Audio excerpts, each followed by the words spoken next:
नमस्कार मंडळी, तुमचे स्वागत आहे आजच्या एका नवीन व्हिडिओमध्ये। तर आज आपण बनवणार आहोत अगदी मार्केटसारखा दाणेदार गाजराचा हलवा। तर त्यासाठी इथे मी ना 1 किलो गाजर किसून घेतलेले।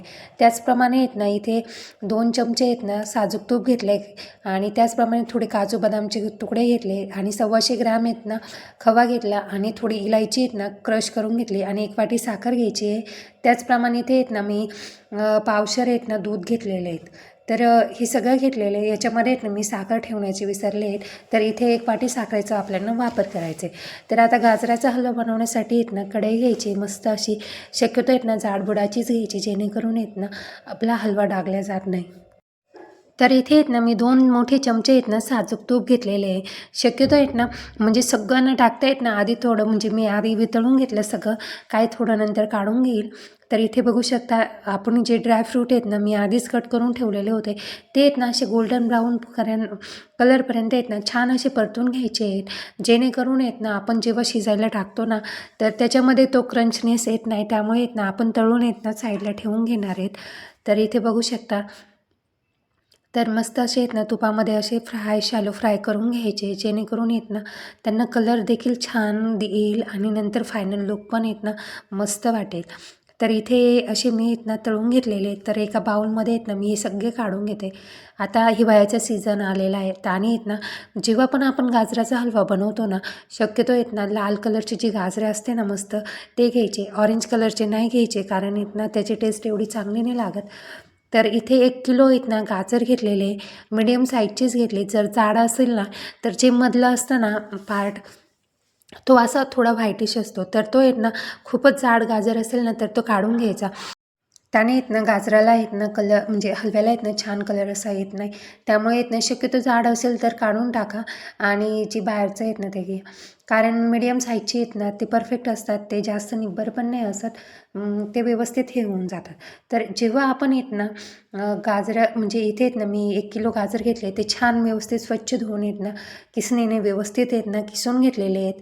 तर आता आपण जेव्हा त्याला परतायला टाकला ना, तर त्याचा कलर हलकासा आता ऑरेंज कलर होतोय। जेव्हा आपण जेवढं परतो ना, तर त्याचा कलर अजून छान वाटेल। तर आपण जेव्हा गाजराचा हलवा म्हणजे गाजर टाकतो ना कढईमध्ये, तर कंटिन्यू हलवत राहायचं, जेणेकरून आपले चिटकल्या जात नाही खाली तळाला। तर इथे बघू शकता छान असा परतून घेतलेला आहे मी। आणि शक्यतो जेव्हा आपण दूध त्याच्यामध्ये टाकतो ना गाजराच्या हलव्यामध्ये, ते आधीच तापून गार करून ठेवा, नाही तर उकळलेलं असलं ना तरी चालतं, काही नाही होत। आणि हा म्हणजे कुकरमध्ये पण लवकर होतो आणि आपण बारीक किसणीने किसलो ना, तो सुद्धा देखील लवकर होतो। फक्त किसण्याचं आपल्याला थोडं हे होतं, पण दाणेदार वगैरे टेक्स्चर सेम म्हणजे सारखंच येतं ते। आणि इथे बघू शकता, तर मी इथे पावशर दूध असेल, पावशर दूध मी इथे गाजराच्या हलव्यासाठी वापरलेले आहेत। 1 किलो गाजर घेतले, त्याच्यासाठी पावशर दुधाचा वापर केले आहेत। तर इथे आता मस्त त्याला छान असं दुधामध्ये व्यवस्थित परफेक्ट शिजून द्यायचं आहे। त्यानंतर आपण साखर टाकून घेणार आहेत। हे आता त्याला जेव्हा आपण दूध टाकलं ना, त्यातलं बऱ्याच प्रमाणामध्ये शिजण्याच्या वेळेस त्याला पाणी पण सुटायला लागतं। तर एकदा असं व्यवस्थित छान असं मिक्स करून घ्यायचं, जेणेकरून आता म्हणजे असं परफेक्ट दाबून ठेवलं ना, लवकर शिजल्या जातो। असं मोठं भांडं ठेवायचं, जेणेकरून शिजून लवकर जाईल।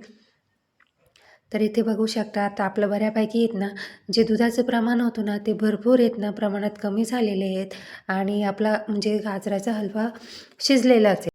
जेव्हा आपण गाजराचा हलवा बनवतो ना, शक्यतो फ्रेश गाजर घ्यायचे, ज्याने टेस्ट खूप छान मेंटेन राहते। जर आपण सुकलेले घेतले तर त्याची टेस्ट लागत नाही। तर इथे छान व्यवस्थित आता शिजला आहे। त्यानंतर 1 वाटी इथे साखर टाकायची आहे आणि जेव्हा आपण साखर टाकतो ना, तर म्हणजे व्यवस्थित मिक्स करून घ्यायचं। आता साखर टाकल्यानंतर गाजराच्या हलव्याला पाणी सुटतं, तर तेव्हा काय करायचं, गॅसची फ्लेम मीडियम राहून द्यायची, जेणेकरून आपला गाजराचा हलवा म्हणजे खाली तळाला चिटकत नाही आणि व्यवस्थित हे बघू शकता, इथे बऱ्याच प्रमाणात पाणी सुटले त्याला। आता काय करायचं, मीडियम गॅसवर त्याला म्हणजे ते पाणी पूर्णपणे आटून द्यायचं आहे, जेणेकरून म्हणजे आपल्या जो दाणेदार जसा हलवा असतो ना, सेम तसाच होईल। तर इथे आता आहेत ना पाणी मी आटायला ठेवणार आहेत, जेणेकरून आहेत ना त्यातलं पाणी शक्यतो म्हणजे साखर टाकल्यानंतर आहेत ना पाणी सुटतंच, त्यामुळे आहेत ना याला आपण अजून आहेत ना पाणी आटेपर्यंत शिजून घ्यायचं आहे. आणि आता याच्यामध्ये आहेत ना जी वेलची होती ना, मी डायरेक्टली वेलची आहेत ना कुटून टाकलेली आहे. तुम्हाला जसं वाटेल ना तर तुम्ही बारीक क्रश करून पण टाकू शकता, पावडर पण टाकतं, पण मला ही अशी आवडते त्यामुळे मी टाकले.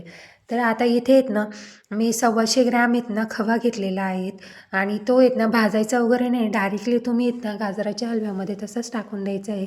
कारण आहेत ना त्याच्यामध्ये तो पण आहेत ना छान व्यवस्थित असा शिजला पण जातो. आता त्याच्यामध्ये थोडं पाणी आहेत, तर त्यामध्ये आहेत ना व्यवस्थित तो एकदम परफेक्ट आहेत ना शिजला जाईल. तर आता तुम्ही इथे बघू शकतात गाजराच्या हलव्यामध्ये आहेत ना आपण जेव्हा खवा टाकला ना तर छान असा आहेत ना तो सगळीकडे असा व्यवस्थित मिक्स करून घ्यायचा आणि ते कसं एकदम असा घट्ट गोळा असतो ना त्याचा, तर त्यामुळे आहेत ना छान व्यवस्थित आहेत ना त्याला असं परतून घ्यायचं, जेणेकरून आहेत ना तो सगळीकडे आहेत ना एकजीव पण होईल आणि छान असा परतला पण जाईल.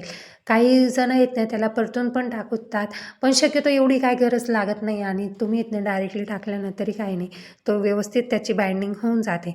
तर इथे बघू शकता मी छान एकदा आहेत ना व्यवस्थित सगळं मिक्स केलं आणि आहेत ना आता त्याला मीडियम फ्लेमवर आता म्हणजे पाणी आटण्यासाठी ठेवून दिलं. तर इथे बऱ्याच प्रमाणात आहेत ना तर त्याचं पाणी कमी झालेलं आहेत. आता आहेत ना तो थोडं म्हणजे आता होतच आलेलं आहे, तर त्यानंतर सगळे ड्रायफ्रूट्स घालायचे आणि एकदा व्यवस्थित छान असं हलवून घ्यायचं.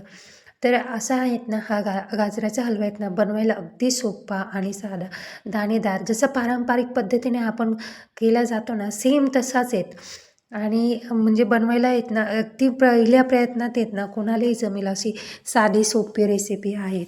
तर इथे बघू शकता आपला गाजराचा हलवा फायनली रेडी झालेला आहे. तर तुम्हाला कसा वाटला हा व्हिडिओ नक्की कमेंट करून सांगा. व्हिडिओ आवडला असेल तर व्हिडिओला लाईक करा, चॅनलवर नवीन असाल तर चॅनलला सबस्क्राईब करा. भेटूया परत अशाच एका नवीन व्हिडिओबरोबर. तर फायनली आपला गाजराचा हलवा तयार झालेला आहे. तर कसा वाटला व्हिडिओ नक्की कमेंट करून सांगा. पुन्हा भेटूया अशाच एका नवीन व्हिडिओसोबत. तोपर्यंत बाय बाय.